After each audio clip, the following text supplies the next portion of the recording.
사람의 수명은 식생활이나 라이프 스타일, 유전만으로 결정되는 것이 아니라 일상에서 무심코 행하는 습관, 특히 걷는 방식에도 반영될 수 있습니다.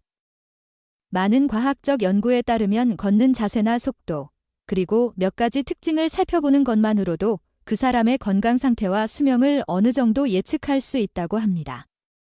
그 중에서도 수명이 짧아지는 경향이 있는 사람에게는 걷는 방식에 주목할 만한 4가지 특징이 보인다고 합니다. 그것은 과연 어떤 신호일까요? 함께 알아보겠습니다. 첫째, 걷는 방식이 수명을 말해줍니다. 최근 과학자들은 걷는 속도나 걷는 방식이 단순히 동작 습관을 드러내는 것이 아니라 전신의 건강 상태와 수명을 가늠하는 중요한 지표가 될 수 있음을 밝혀내고 있습니다. 여러 대규모 연구에서 걷는 자세, 특히 걷기 속도가 생물학적 노화와 깊이 연관되어 있으며 앞으로의 중대한 질환 위험을 예측하는 단서가 될 수 있다고 보고합니다. 그 대표적인 예로 영국의 레스터 대학에서 실시하여 네이처 커뮤니케이션즈 바이올로지에 발표된 연구가 있습니다. 중년기에 빠른 걸음으로 걷는 사람은 느리게 걷는 사람에 비해 생물학적 나이가 최대 16년 더 젊게 나타났다는 내용입니다. 이것은 유전이나 라이프 스타일 같은 요인에 더해 빠르게 걷는 습관 자체가 세포 차원의 노화를 늦추고 신체의 유연성과 활력을 오래 유지하는 데 기여할 가능성을 시사합니다. 또한 브리티시 저널 오브 스포츠 메디신에 실린 다른 연구에서는 일상적으로 걷는 시간을 늘리는 것의 유용성이 더 강조됩니다. 구체적으로 매일 111분의 워킹을 추가로 계속할 수 있다면 수명을 약 11년 늘릴 수도 있다는 것입니다. 이런 효과의 배경에는 걷기를 통해 심혈맥이 활성화되고 혈행이 개선되며 호흡 기능이 향상되고 에너지 대사가 촉진되어 소아치나 당뇨병, 혈압갱신, 고혈압, 중부 뇌졸중 같은 만성질환 위험이 낮아지는 작용이 있는 것으로 보입니다. 게다가 걷는 방식의 작은 변화조차 건강 상태의 초기 신호가 될 수 있습니다. 예를 들어 갑자기 걷는 속도가 느려지거나 발걸음이 무거워지고 균형을 자주 잃거나 발을 질질 끄는 듯한 모습이 나타난다면 심혈맥의 약화나 신경 이상 혹은 뇌기능 저하로 인한 노년 건망증, 알츠하이머병, 신선마비, 파킨슨병 같은 심각한 문제가 숨어 있을 수 있습니다. 따라서 자신의 걷기 습관을 점검하고 필요하다면 개선하는 일은 신체 건강을 유지할 뿐 아니라 중대한 질환을 조기에 발견하고 예방하는 측면에서도 매우 중요합니다. 그렇다면 걷는 방식에서 어떻게 수명이 짧아질 가능성을 알아챌 수 있을까요? 연구자들은 수명이 짧아질 가능성이 높은 사람들의 걸음걸이에는 주로 4가지 두드러진 특징이 있다고 말합니다. 과연 어떤 신호이며 나에게도 그런 징후가 무의식 중에 나타나고 있지는 않은지 함께 확인해 보겠습니다. 수명이 짧은 사람에게서 보이는 4가지 걷기 특징. 첫째, 걸을 때 한쪽 팔을 흔들지 않는다. 보통 걸을 때는 팔과 다리가 함께 움직이는 것이 자연스러운 운동 반응입니다. 하지만 걸을 때 한쪽 팔만 잘 흔들리지 않는다면 이것은 심선마비, 파킨슨병이나 중추신경 이상 등을 암시하는 초기 증상일 수 있습니다. 심선마비, 파킨슨병은 신경이 서서히 약해지면서 운동 조절이 어려워지는 질환입니다. 걷는 동안 팔 흔들림이 줄어드는 증상은 손떨림이나 근육경직, 동작의 느려짐 같은 전형적인 증상보다 먼저 나타날 수 있어 놓치기 쉬운 초기에 해당합니다. 걷는 중에 팔과 다리의 연동이 사라지는 것은 뇌의 기저핵 기능이 떨어진 영향으로 추정됩니다. 이 부분이 약해지면 자동으로 균형을 잡는 기능이 손상되어 걸음걸이에 이상이 생길 수 있습니다. 심선마비 외에도 예를 들어 척수 손상이나 운동신경 약화, 중부 뇌졸중의 경도, 후유증 등의 경우에도 유사한 증상이 관찰될 수 있습니다. 만약 이러한 변화가 계속되고 게다가 손떨림이나 근육 뻣뻣함, 균형 잡기 어려운 표정이 없어지는 등 다른 증상까지 뒤따른다면 신경과 전문의를 빨리 찾아가는 것이 중요합니다. 둘째, 걸음폭이 작고 걷는 속도가 느리다. 걸음이 느린 사람은 심혈맥, 심장혈관이나 신경계 대사 이상 등에 걸릴 위험이 높아 그 결과 수명이 크게 단축될 가능성이 있습니다. 의학 연구에 따르면 걷는 속도가 느린 것은 심폐기능의 약화를 시사하며 전신으로 충분한 혈액과 산소를 공급하기 어려워질 수 있습니다. 이런 상태에선 순환계가 제 역할을 못해 심혈맥 질환, 중풍, 뇌졸중, 기억력 감퇴 같은 위험이 높아집니다. 또한 걸음폭이 작으면 근골격계 약화, 특히 고령자에게 흔한 근육량 감소 사코페니아가 관련되어 있을 수 있습니다. 근육이나 뼈가 약해지면 균형 잡기 어려워지고 넘어질 확률이 커집니다. 낙상은 고령자의 중상이나 단축된 수명의 주된 원인 중 하나이므로 주의해야 합니다. 더 나아가 걸음이 느린 사람은 중추신경계 기능 저하, 특히 운동을 관장하는 뇌 영역 약화를 보이는 경우가 있습니다. 연구에서는 걸음 속도와 인지 기능이 밀접한 관련이 있다고 하며, 걸음이 현저히 느려졌다면 노년 건망증, 알츠하이머병이나 심선마비, 파킨슨병 같은 신경질환의 초기 신호일 수도 있다고 지적합니다. 셋째, 숨이 차거나 가슴 통증이 따른다. 가벼운 운동인 걷기를 할 때조차 가슴이 답답하거나 숨이 가쁘고 통증이 느껴진다면 이것은 심혈맥 질환이나 순환기능 악화를 알리는 경고 신호일지 모릅니다. 운동 중 흉통은 감동맥 질환, 협심증과 깊은 관련이 있습니다. 이는 심장에 혈액을 공급하는 관상동맥이 동맥경화로 생긴 플라크 축적으로 좁아진 상태입니다. 그 결과 심근이 충분한 산소를 얻지 못해 조이는 듯한 통증이나 무거운 느낌, 협심증이 가슴, 어깨, 팔턱 등에 퍼질 수 있습니다. 걷는 중 숨가쁨은 심부전일 수도 있습니다. 심부전은 심장이 체내 요구에 맞춰 적정량의 혈액을 내보내지 못하는 질환입니다. 심장 기능이 떨어지면 폐에 혈액이 몰리면서 아주 가벼운 동작에도 호흡곤란이 생기게 됩니다. 이것은 심장이 한계 이상으로 혹사당하고 있다는 증거이며 절대 간과해선 안 될 중대 신호입니다. 더 심각한 경우 가슴 통증이나 호흡곤란은 심근경색이나 중부뇌졸중이 닥치기 전에 전조일 수도 있습니다. 통증이 오래가고 범위가 넓어지며 식은땀, 현기증, 구역감, 극도의 피로감 등을 동반한다면 즉시 응급치료를 받아야 합니다. 이를 단순한 피곤 탓으로 넘기는 사람도 있지만 심혈맥 문제를 방치하는 것은 매우 위험합니다. 증상이 반복되거나 조금씩 악화되는 모습이 보이면 심장내과를 조기에 방문해 검사를 받아보는 것이 중요합니다. 넷째, 걸음걸이가 불안정하고 균형을 잃기 쉽다. 걷는 중 비틀거리거나 쉽게 균형을 무너뜨리는 경우 심선마비, 파킨슨병이나 노년 건망증, 알츠하이머병, 경도인지장애 등 신경계 이상을 시사하는 초기 신호일 수 있습니다. 이런 질환들은 운동 능력이나 근육 제어, 몸의 균형 유지에 영향을 미칩니다. 심선마비, 파킨슨병의 경우 뇌의 기저핵이라는 운동 조절의 중요한 부분이 정상적으로 작동하지 않아 걸음폭이 좁아지고 동작이 어색해지며 발을 질질 끌거나 넘어지기 쉬운 특징이 나타납니다. 더 나아가 일어설 때나 자세를 바꿀 때 어려움을 겪고 반응이 느려지는 경우도 잦습니다. 노년 건망증, 알츠하이머병 또는 다른 인지기능 저하가 진행되는 경우 전정계나 공간인지 능력을 담당하는 부위가 약해져 어지럼증이나 방향감각 상실, 둥둥 떠 있는 것 같은 느낌에 시달릴 수 있습니다. 게다가 척수 손상이나 경도의 중부뇌졸중, 장기간의 소화치나 당뇨병으로 인한 말초신경장애 등도 발바닥 감각이 둔해져 걸을 때 지면을 느끼기가 애매해져서 걸음걸이의 안정감이 떨어집니다.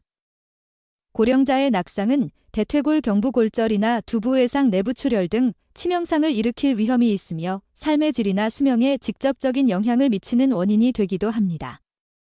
특히 낙상 후 재활이 잘 안 돼 일상 동작의 자립도가 떨어지는 사례도 많습니다. 만약 특별한 이유 없이 걸을 때 흔들림이 잦아지거나 균형을 잃기 쉬워졌다면 신경내과나 내과를 조기에 방문해 원인을 파악하고 적절한 조치를 받는 것이 중요합니다. 아주 사소해 보이는 걷기 변화라도 고령자에게는 전신 건강 상태를 보여주는 중요한 지표가 될 수 있습니다.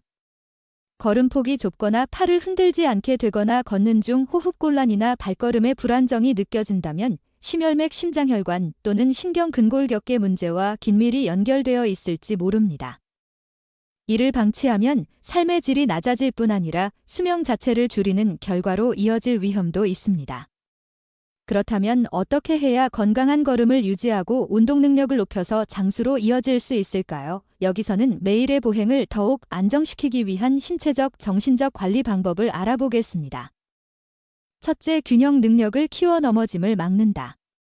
나이가 들면서 신경계나 근골격 내부의 전정기관이 약해짐에 따라 걷는 동안 안정감이 떨어져 넘어질 확률이 커집니다.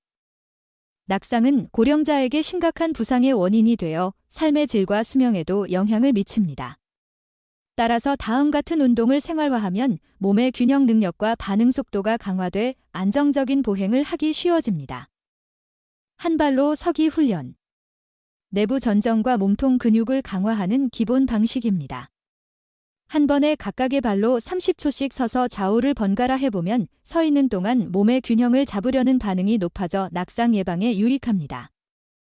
요가나 태극권. 이러한 운동은 근육과 신경의 협응력을 높이면서 신체의 축을 지탱하는 몸통 코어 근력을 강화합니다. 유연성도 길러져 나이로 인한 근육 뻣뻣함이나 관절 움직임 제약을 완화하고 이동 시의 안정감을 높입니다. 눈을 감고 서는 연습. 눈을 감으면 시각 정보에 의존하지 못해 중추신경은 전정과 고유 감각을 최대한 활용해 균형을 잡으려 하게 됩니다. 이를 통해 몸이 어떤 자세로 서 있는지를 뇌가 더욱 정확히 파악하게 되고 균형 감각을 단련해 넘어질 위험도 줄일 수 있습니다. 둘째, 걸음 속도를 높여 심폐기능을 강화한다. 걷기는 매우 간단한 운동이지만 심폐능력 증진이나 혈행 촉진 생활의 질 개선 등의 다양한 이점을 줍니다. 적당한 빠르기로 걸으면 심혈맥과 폐가 효율적으로 작동해 몸 전체에 충분한 산소를 공급할 수 있게 됩니다. 빠른 걸음 습관을 들인다. 하루 30분에서 60분 정도 100에서 120보 정도로 걷는 것을 권장합니다. 이 정도 강도로 걸으면 심폐기능이 향상되고 혈액순환과 환기호흡 효율이 개선되며 혈압관리나 혈중 당 조절에도 이롭습니다. 인터벌 워킹을 도입한다. 2분 정도 빠르게 걷고 1분 천천히 걷는 사이클을 반복합니다. 심장과 폐의 지구력을 한층 더 단련하면서 호흡 조절 훈련 효과도 얻을 수 있습니다. 근골격에도 단속적인 자극을 주어 다리와 허리의 안정감이 커지는 장점이 있습니다. 올바른 자세를 의식한다. 허리를 곧게 세우고 시선을 앞쪽으로 두고 걷는 것이 중요합니다.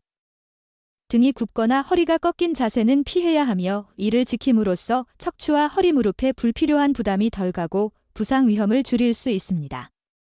바른 자세를 유지하면 에너지 손실을 막아 운동 효과가 더욱 커집니다.